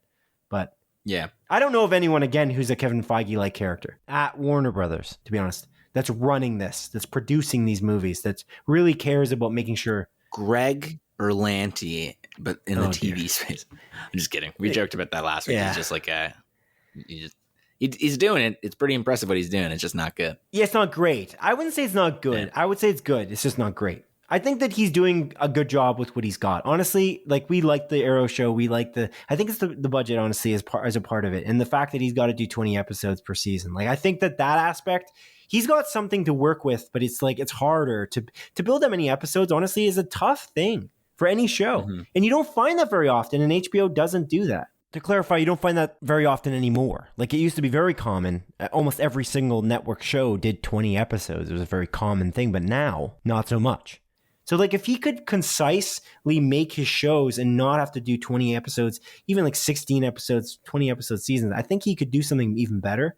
But he's got to fill it with drama, because he doesn't have a choice. I don't know if I really gave him that much credit last episode when we talked about this, because I feel like that's a problem too. You know what I mean? So I have nothing against the Berlanti Productions stuff. Like, it's all good. It's just, he came out with You, which I really love. Yeah, and You is better also because it's got less episodes. Think about it. Think about how action packed that is. They don't fill it with that much filler garbage because they don't have time. They just have it's thing after thing that happens. That You is an exciting show. I love that Not show. the show about you, Adrian, but the Me? Netflix series You with Penn Badgley starring in that. It's a good show. Killer role, as some might say. Ooh. Oh, whoa. Okay. All right, let's move on. Anyway, I'm excited for this. Me too. Number 2, as reported by publication Variety, the John Watts-directed Sony Marvel film Spider-Man No Way Home is on track to become the highest-grossing film of the pandemic era.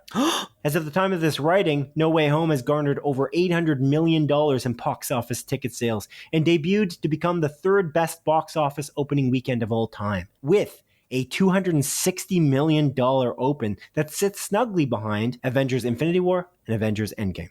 As of December 24th, only the Chinese films The Battle of Lake Changjin with a $902 million box office haul and Hi Mom with its $882 million box office total rank ahead of Tom Holland's recent outing as Spider-Man for the years 2020 and 2021. Box office analysts currently predict that Spider-Man No Way Home is on track to surpass $1 billion in box office sales by the end of Christmas Day. As referenced by website Variety, if No Way Home can accomplish this milestone in its 11-day run, it would officially be tied for second as the fastest film to ever hit $1 billion, sitting behind 2019's Avengers Endgame, which achieved this feat in 5 days. Adrian, what do you make of this? What I make, Simon, is that I'm not really surprised. I feel like everyone knew this was going to happen, and it just makes it so goddamn impressive that this is happening during a pandemic. That's what I was going to say. That's why I said, whoa, whoa, whoa. I feel like, yes. Whoa. Don't throw that out. But COVID, Omicron is crazy. So, like, this is a feat for sure. This is insane that they've gotten this many box office ticket sales in this environment. Yeah. They might have surpassed Endgame. That's the crazy thing. If Omicron didn't exist, imagine what they would have done. I agree. Yeah, it would be super interesting. I guess we'll never know for sure. But, yeah, it's just incredibly impressive that they're, again, going to be probably the first movie, or will be the first movie, to surpass $1 billion during this pandemic, and, still getting in second place for the fastest film ever to hit $1 billion during the pandemic. It's just a crazy feat. And again, I think Sony, doubling down and sticking with them, hey, we're only releasing our movies in theaters. I really like that. And again, they're not doing like the Disney Plus sort of premiere access BS that you and I both really don't like. Now, I kind of do feel bad in some cases because, there are people that are, immunocompromised that can't experience this movie in theaters. And, I do feel for them. So I wouldn't be totally opposed to them, like, eventually bringing this to streaming or sooner rather than later. But again, with this much steam, I don't think they're going to be bringing it to theaters within, at least the next month or whatever. I think this is pretty awesome. I'm very happy about it. I think this movie is amazing. I love Spider-Man No Way Home, and it deserves to be, getting this much money in. The things that they did with that movie, with the marketing, although, again, you and I didn't necessarily love that second trailer initially. I quite like it now in hindsight. I think they did a really great job, and I'm glad it's doing well. This is awesome. It feels good that the movie business is doing well. Although here in Canada, I wouldn't be shocked if the theaters close again, and I'm gonna frickin' blow my frickin' brains out. No, don't do that. All over the wall. No, Adrian. I'm gonna do it. No. Makes me so upset. Anyways, I don't want to talk about that. It really bums me out. Genuinely bums me out. It makes me very sad. Yeah, it is sad if they do that. I actually got I don't know if you did it as well. Probably did. I got like a message from Cineplex. Yeah, because we're both Cineclub members, which is like that. They give you a monthly movie for free, and they actually mentioned like, not to worry, we're going to 50% capacity, but you'll still keep getting these movies every month, and they bank the movies. So every free movie you get is banked, almost like an Audible credit, which I've mentioned this a couple episodes back, and I really appreciate the way they're doing this subscription thing. It's very affordable. It's like $10 a month, and you get a free movie every month. It's like, it pays for itself because you get other discounts as well. But the crazy thing is that they said that if they do close down, they're going to stop giving these credits out. And they'll stop charging you, which I was why?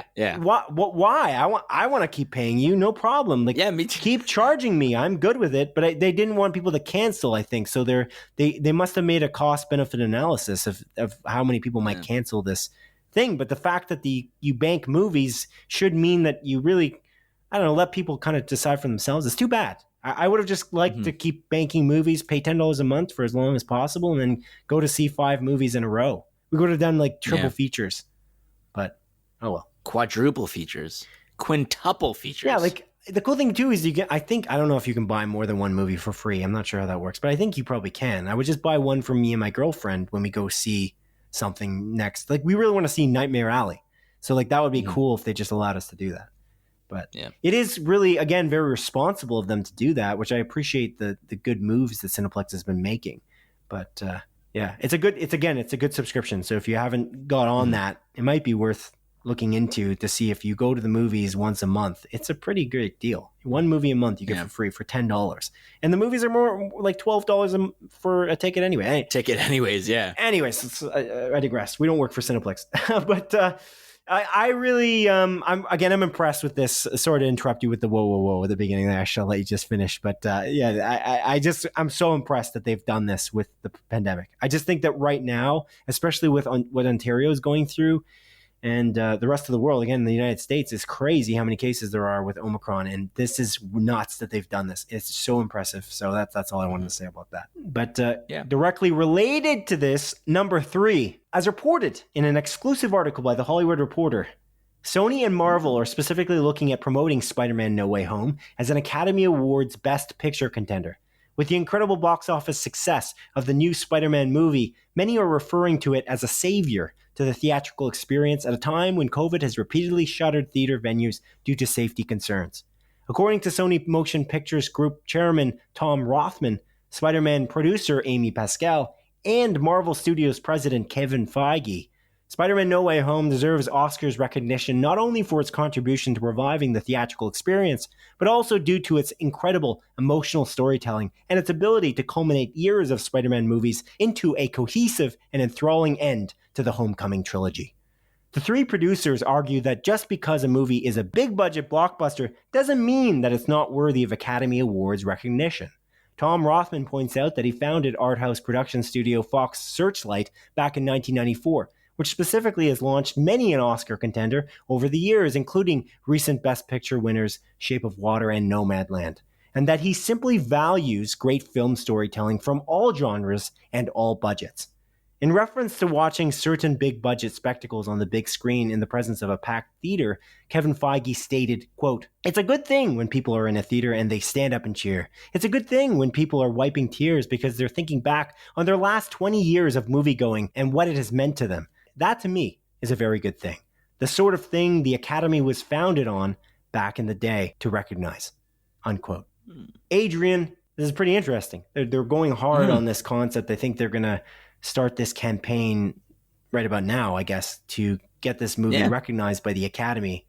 It's kind of a neat idea. What do you think about this concept of this being an Oscars contender? I have a few thoughts on it. I think I'll just start off. Tom Rothman, kudos to that guy. I really like his statement. And just like kind of him talking about how, like any budget, any sort of spectacle, whatever, deserves to be recognized. I did paraphrase, but if you read that article, I feel like you get a better gist of his quotes. Lines. But yeah, it's very close to along those lines. I tried to put it in a statement there, but well, I think you did a good job, Simon. Oh, thanks. No worries. And I respect that. On the topic of it deserving to be nominated for Best Picture, I mean, if Black Panther got nominated, hell yeah, I think Spider-Man No Way Home should or could. And on top of that as well, I want to see the world melt. I want to see all these people bitching about this being nominated for Best Picture. I would just love to see it. I feel like people would just throw a temper tantrum online. I think some people would be like, hell yeah, this is awesome. And then a bunch of people would be like, this is ridiculous. Blah, blah, blah, blah, blah. Yeah, when's Scorsese's next press tour? Yeah, exactly. Like, I would love to see that just for shits and giggles, honestly. But again, I think, the points made are good. I think what Tom Rothman said, and even Kevin Feige's, statement as well. I think it's totally fair for this to get that nod. Not only, again, did it revitalize the theater industry, at least, here in like Canada and the States, and, it's absolutely crushing it. But there are very few movies that make you experience what I experienced during that, viewing in theaters. I think Best Picture, it's all kind of relative. You can argue like what does a Best Picture need, and I think a lot of that can be related to how it made you feel, like how a movie made you feel. And I'll tell you right now that I can't think of a single movie that made me feel so many emotions in such a little amount of time, and that made me feel so nostalgic and happy and sad and all this sort of stuff. And although Spider-Man No Way Home isn't, I don't know, it might actually be my favorite movie of the year. I don't know for sure. I think, I can see it being a Best Picture contender. Not necessarily that it deserves to win, but I don't see why it can't be nominated for it. What do you think, Simon? Yeah, it's an interesting question. I don't know. It's definitely, the movie's amazing, and I think it's amazing in different ways. And I think I'm trained to think that a movie like The Irishman can kind of win Best Picture, but a movie like, I don't know, it's Endgame or whatever, Homecoming can't win it. Or Endgame can't. Endgame is a great example. Endgame can't win, but why? I don't know. I don't exactly know why. When Endgame is so magical in the way that it's designed, and it is masterfully done, honestly. Because how do you bring that many characters into a film and make it feel compelling? So I think that there's a feat there that's incredible. And yes, the budget is massively different, and it's a different kind of thing. There's maybe a question maybe about sequels and whether a sequel should win, maybe, and that you maybe need the context to understand it as the Academy voting on these movies. Maybe that's a question. But then again, in that same article, Kevin Feige and Tom Rothman bring up Return of the King, which is a genre film as well that normally wouldn't win. And Return of the King, Lord of the Rings, Return of the King won Best Picture. So why can't this win Best Picture based on its incredible storytelling, as those three producers mentioned? So I think that, or even like sorry to interrupt, but even like a film like Avatar was nominated for Best Picture as well. Yeah. And people thought that would win, by the way. Thank goodness Hurt Locker won that year. But like it's ridiculous. That one is not good though. That plot is not original. And at least this movie has some original kind of storytelling. Think about, I guess, if you're looking at animated films, I mean, Into the Spider-Verse won Best Animated Film. And that's true, yeah. A kind of a concept that's not exactly the same, but it is in some way similar. And I don't know. I don't know. I think that it should be nominated. Should it win? I don't know. But I think because we're wired differently, and we like both types of films. We like movies like this, obviously, all of the Marvel films. We like the DC films. I'm probably most excited about the Batman because it's so close. And man, I'm so excited for that movie. And I don't know. It's like The Dark Knight, I feel like should have been nominated for Best Picture, but it wasn't. It just wasn't. And I think it could have won. It's an incredible movie. It's a little bit different. It's a little darker, but it's I want it to be nominated is the thing. And Martin Scorsese's next film that he's going to be on press tour for is Killers of the Flower Moon, and I'm going to be first in line to watch that too. So like I'm in it for all of these, and I just I think that if you can revive the box office like this with this film, you should be giving it the credit you deserve. You can revitalize, and they say this in that article too. It's not about revitalizing the Oscars, but you can revitalize the Oscars by making it relevant like this, with a blockbuster like this as its kind of headliner. And did you read that whole article, by the way? Yeah, that Tom Holland was like wanting to host the Oscars. He's like, fuck yeah, I would host the Oscars or something along those lines. Yeah, it's interesting. The interviewer asks a question of whether he would, and he says initially no. I thought that was so interesting that he says, no, I can't. I don't have the time. I'm looking to make I can't remember the name of the show now. We talked about it before. But it's an Apple TV Plus show that he's about to start filming, but he's also on a press tour for Uncharted. And he doesn't have the time. And then the interview ends. It's like a 2-hour interview or whatever. It ends on the phone. It's a phone interview. And he calls the guy right back and he says, I just went to the bathroom, looked in the mirror and said, what, am I a freaking idiot? I literally just said that I wouldn't host the Oscars. Of course I would host the Oscars. And I thought that was really funny because, I don't know, I like Tom Holland a lot, honestly. I think that he does a great... He's a charismatic guy. Yeah, I think we said some things back, like we were kind of thinking he was saying some foolish things about Uncharted. He said some foolish things about not, wanting to do any more Spider-Man films, or he was unsure, but I do appreciate his role and the movies he's been in and his performances, and he's a dancer. I think he was a dancer from a young age. So the concept of starting and hosting a show like the Oscars, kind of like the way Hugh Jackman kind of did the beginning performance, I think that would be very, very interesting. I think Hugh Jackman might be my favorite host. It's a weird thing to say maybe, but I thought he did such a good job. And I think that it'd be really cool. And they talked about maybe having Zendaya host the Oscars.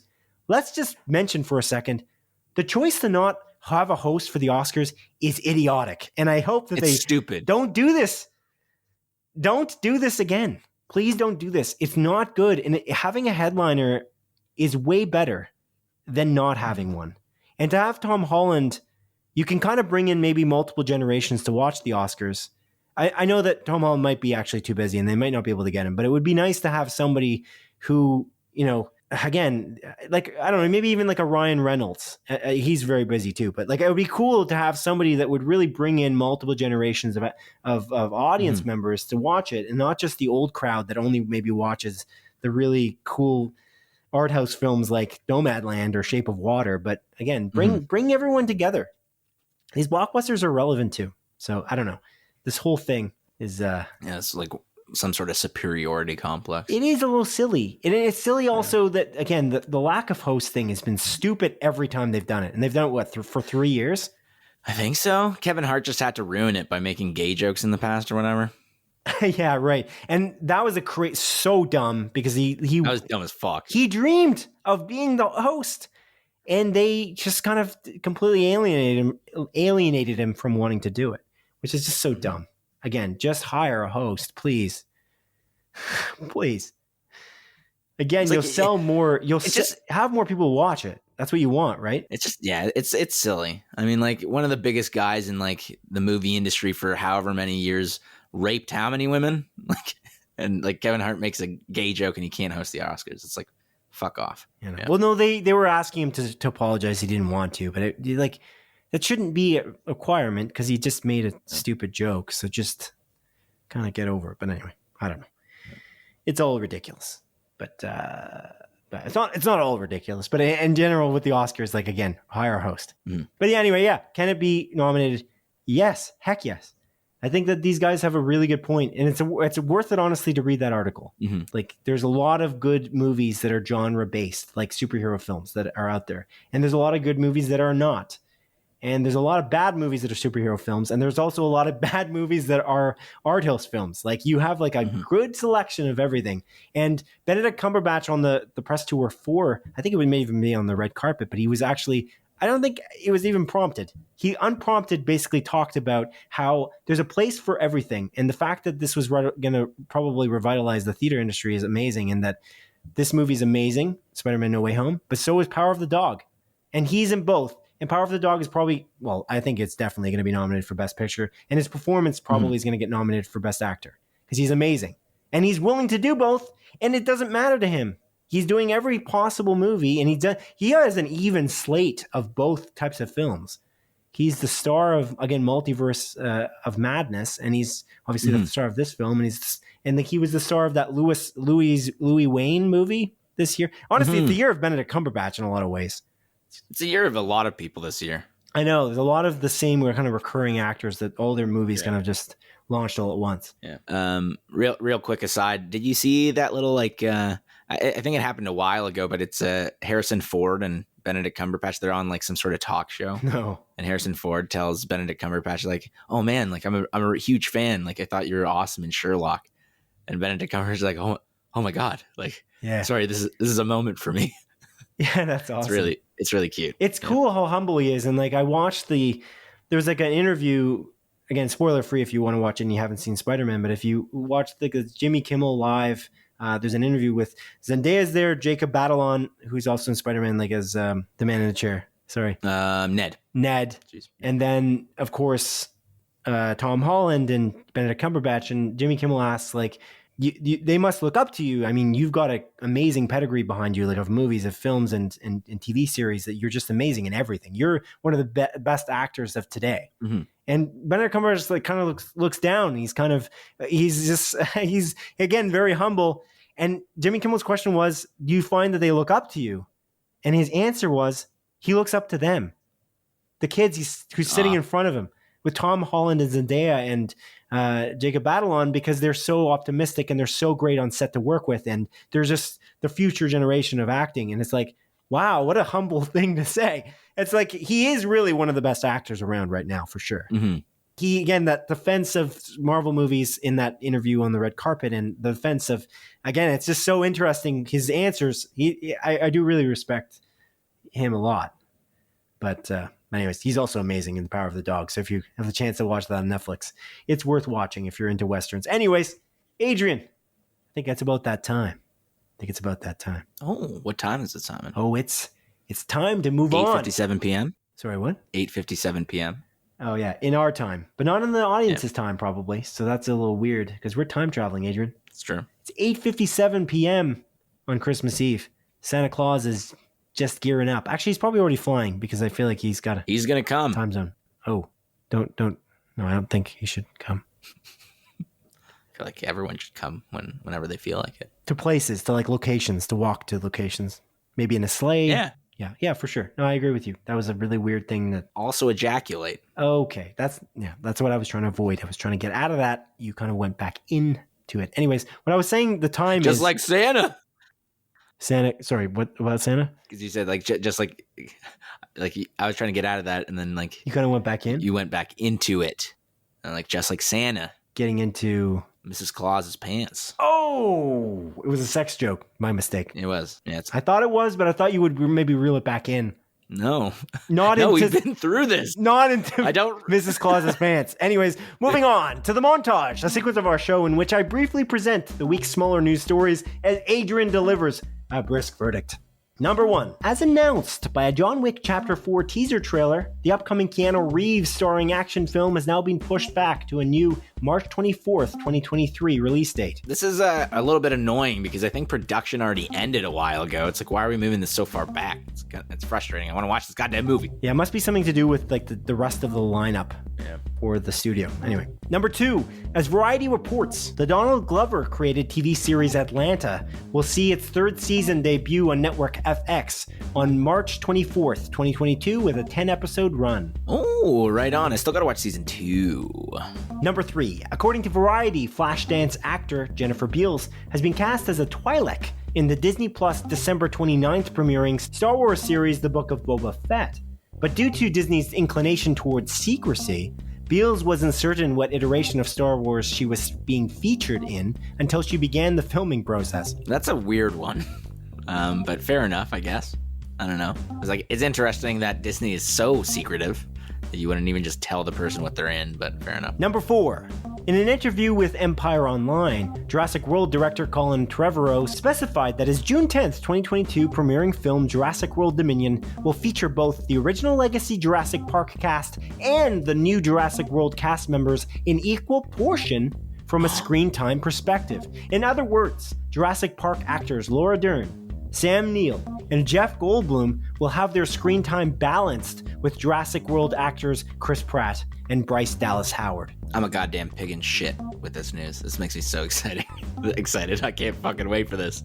I cannot wait for this. Oh my god. This makes me so happy. Number 5. According to publication Empire Online, the Batman director Matt Reeves' version of Bruce Wayne was inspired by Nirvana. By Nirvana. Are you fucking kidding me? Mario, my friend. Mario. The Batman's version of Bruce Wayne was inspired by Nirvana frontman Kurt Cobain. As opposed to the billionaire playboy version of Bruce Wayne that we've often seen in most big screen adaptations, Reeves' version of Bruce Wayne will be more of a billionaire recluse living in a decaying Wayne Manor. Ooh, I really like this as an idea. Seems interesting. Keep it different. Keep it fresh. And that concludes the montage. Montage. Yes, indeed. Yes. Yeah, no, that is very interesting. I'm so excited for the Batman, and apparently the reason why initially Reeves kind of went that direction is specifically because he was listening to Nirvana while he was writing the movie. Oh. And he kind of just, the idea kind of came to him as he was listening to Something in the Way. And Something in the Way, the Nirvana song from like the Nevermind album, was actually featured twice. It's featured in both trailers, like the teaser and the trailer, which is it was just really quite poetic if you think about it. Because again, that's the kind of the feel he went for. He saw Robert Pattinson in a movie. Honestly, I got to see. I don't know what I'm thinking because I really loved Uncut Gems, but he saw him in Good Time. And I still gotta watch Good Time as well. Yeah, like this is a Safdie brothers directed movie, and I wonder if that's on Netflix. I think it was last time I checked. It was last time I checked as well. But he saw him in that movie, and he got this feeling that Robert Pattinson could pull off this idea of like being this powerful person, but also kind of in the body of somebody who is kind of almost like an introvert, like it's closed off kind of thing. Like again, Kurt Cobain's kind of vibe was the idea that he's this incredible frontman of a band that was just unbelievably well regarded, and he was also kind of like a very private person kind of idea. That's what they were going to go for, and that's what he's going for in this film. And I think that that's a really cool take. And apparently Pattinson was in the same kind of interview with Empire, and they kind of got the vibe that based on what Pattinson was saying, he's this Bruce Wayne is not one to have Lucius Fox. He's one to build the stuff in the Batcave with Alfred. He's building the equipment that he's using, and he's just getting beaten up every day. And even Alfred thinks he's kind of insane. So that whole vibe is like, I'm down for that, because it's something we haven't really kind of seen, because it's the first 2 years of Batman in action is what they're following in that movie. Yeah. So I'm very excited. Me too. Real quick, Good Time is still on Netflix, Simon, here in Canada at least, but only until January the 19th. Oh shit, eh? We got a limited time. Where is it going to go, I wonder? Yeah, I have no clue. Maybe Crave, maybe Amazon, maybe Disney Plus. I don't know, Adrian. But not on Star, just regular Disney Plus. Yeah, that would be weird. Yeah. I'm pretty sure that movie's rated R. I think it is, yeah. Yeah. All right, Adrian. All right, my friend. What do you got for me? Simon, I got very few new releases for you. I have very few montage, by the way. We normally do 10. The reason why there's very few is got to be because it's Christmas time. And I just, it wasn't enough there that I was going to just make random stories seem interesting. So I just kind of settled on 5. But anyways, what are those new releases that are coming out this week, Adrian? What are those new releases? Ooh, Simon. So this is for the week of December the 27th till January the 2nd. And the first movie coming out is a movie called Who is Amos Otis? And that's coming out on Tuesday, December the 28th. This is confirmed by Movie Insider in the Apple TV app. And this is a video on demand movie. It's about a man who is on trial for killing the president. His defense, though? Self-defense. Oh. Now he must convince the jury that he's saved America for doing this. Interesting. Yeah. Seems like a cool premise. But yeah, anyways. Next movie coming out is coming out on Thursday, December the 30th. And this movie is called Hilda and the Mountain King. This is a Netflix original feature-length animated film continuing the adventures of Hilda, a young girl who goes on wild adventures. There's a series called Hilda on Netflix. Oh. 2 seasons. It's a kid's show. I actually watched the first season, if I recall correctly. It's actually really good. And there's some like really good music in that show. That's actually how I found a band called Kishibashi. Oh. Which I'm a huge fan of. Cool.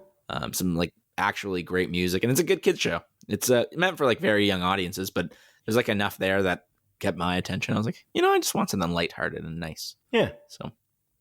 Yeah. My pal, our mutual friend Peter, he actually loves Hilda. Like he's watched both seasons. And I don't know if he knows this movie's coming out, but if I told him, I'm sure he'd be excited. Oh, he doesn't listen to the podcast, I take it. I don't think so. It's fine. He doesn't listen to any podcasts, though. That's fine. All right. It's fine. Yeah. To be fair, he sucks. Oh. Yeah. I wasn't sure. That was an interesting statement of, to be fair, because I wasn't sure if that was the end of a sentence or the beginning of one. I was like, am I waiting for you to finish that sentence, or have you finished the previous sentence? To be honest, I didn't know when I said that. I didn't know. You don't think he sucks. You love him. Yeah, I love He'll never hear this him. Love letter, but no. I love you, Peter. Anyways, the next 2 movies that are coming out, and the final 2 movies are coming out on Friday, December the 31st. That is New Year's Eveth. And the first one is a movie called The Lost Daughter. It's a Netflix original movie, and it's about a woman's vacation that takes a turn when she becomes obsessed with a young mother, which causes her to remember some bad stuff, Simon. Ooh. Yeah. Olivia Colman is the main actor in this movie. Oh. And next up is a movie called SEAL Team. It's a Netflix original movie. It's about a group of SEALs that are going to group up and beat the living shit out of some sharks. Oh, okay. Yeah. Yeah. I'm sure there's more nuance to it, but that's what I took from it. Now, funny thing about this movie, Simon. Yeah. The SEAL Team movie. Yeah. Guess who's in it? It stars... J.K. Simmons. I'm just going to tell you. J.K. Simmons in this movie. Yeah. I was going to say that it was... Dolph Lundgren? No. Is that... He's also in this movie. Okay, I was wondering, like, that's very specific. That must mean that he's in the movie. No, I was going to say that... Charlton Copley? No, also great. The star from District 9? He's in it. Yeah. No, I was going to say it's actually written by Raphael Bob Waxberg, but it's not. I don't think it is. Unless it is, and then you're going to tell me that. But no. Who wrote BoJack Horseman? Because BoJack Horseman is a very, very sad comedy that is also just a bunch of animal puns. So calling it SEAL Team, I wouldn't be surprised. Is Patton Oswalt in it? Because I feel like he was one of the SEALs. He was actually a SEAL in that show. Yeah. Anyway, he's on it. But yeah, J.K. Simmons being in this movie. He's in everything. He's in literally everything. He was in. He's in a lot. He's in a lot, and it's not like he's in a lot like Nicolas Cage is in a lot. Like he's in a lot, and he's always amazing. Yeah. You kind of question it with Nicolas Cage. Like either Nicolas Cage is amazing or he's not great. And did we talk about that new Nicolas Cage movie coming out with Pedro Pascal? Oh, we didn't. The trailer for that launched. I don't know when that launched. Was it last week? I'm not sure. I don't remember. But it's what's it called now? It's called like The Unbearable Weight of Massive Talent. Right. And it's about Nicolas Cage. So it's actually Nicolas Cage playing Nicolas Cage in a very like meta kind of way. Yeah, and Pedro Pascal's in it and he plays like some super fan of Nicolas Cage. I know. And, it looks so good. Yeah. And it looks like almost like a buddy movie, like a buddy drama comedy thing. Or more of a comedy, I'm assuming. Oh yeah. But it looks great. It looks great. Watch that trailer. It's worth watching. It looks absolutely bananas. It looks ridiculous. All the right ways. Yeah. All right, Adrian, anything else coming out? No, that's it. That's all, baby. That's it. That's all. Oh, I thought this episode was going to be shorter than it was, but we actually kind of, I don't know. We always find something to talk about, you and I. We just miss each other week on week because, again, we don't talk outside of this podcast. So I guess that's what... Never have, never will. That's what it is. But anyway, Adrian, I hope you have a happy Christmas. And I hope our audience has had a good holiday over the last little bit. And, because the Christmas has passed for them. But and I hope everybody has a happy New Year as well. Oh, yeah. Yeah. Because it's like this episode's going to air and then the New Year will hit, and then our next episode will air right after the New Year. I think their next episode, this is the last episode, that means, I believe, unless I'm miscalculating. No, you're right. Yeah. You're right. This is the last episode of 2021. Crazy. Crazy stuff. But Adrian, do you have anything to add before we wrap the last episode of 2021 up? No, Simon. I just want to say it's been a fun year recording all these episodes with you. Here's to maybe another year of this. I'm down because I would prefer to continue talking to you throughout my life. Yeah, no, actually, Adrian, this is it. This is the last episode, and so goodbye. No. I was nice knowing you. All right, see you guys. Take care. Bye. Come on, Adrian. Come on, you gotta. This is the third chance. This was like, the rule of threes. I thought you would reel it back in. I am not leaving. I ain't reeling shit. No, I ain't reeling shit. It's a joke. Simon. I'm joking. It's not my job. job. To say, hey, don't go. Don't. No, I thought we're going on for another few years. Okay, you're the reeler. I know. And I tried it, but I'm trying to train it into you. I'm trying to train in the concept that you could potentially also be a little bit more of the straight man. I'm the fish. And not just be the goofball. I'm the goofball, Simon. Nonsense. I'm the fish. Maniac kind of guy. You put the hook in, I'm the fish, I bite the hook, and you got to reel me in. All right. That's how it works. You're the fisherman. It's fair. And I'm the carp. Okay. I'm the catfish. Meow. You know what I'm saying? Okay. That was fucking stupid, Jesus Christ. Yeah, pretty ridiculous. And I don't have much else to say. So I hope that our audience, if possible, could subscribe to us on Apple Podcasts, Google Podcasts, Spotify, wherever you get your podcasts. And otherwise, thank you for listening to the 78th episode of Split Focus, a film and TV podcast. My name is Simon Eady, and this is Adrian Penter, signing off. Hey, gang. It is I signing off. And we talked about The Batman quite a few times, which, again, both Simon and I are quite excited for, Simon especially. But let's not forget the true Batman movie. Linda Cardellini. The best one around. Oh, sorry. Yeah, Linda Cardellini. With special guest star Linda Cardellini. Yeah, Batman v Superman Ultimate Edition with special guest star Linda Cardellini is a good movie. And you know what else is a good movie, Simon? Resident Evil. Welcome to Raccoon Town. Oh, God. You're going to do that for the last episode of 2021? Yeah, I got this. This is staying.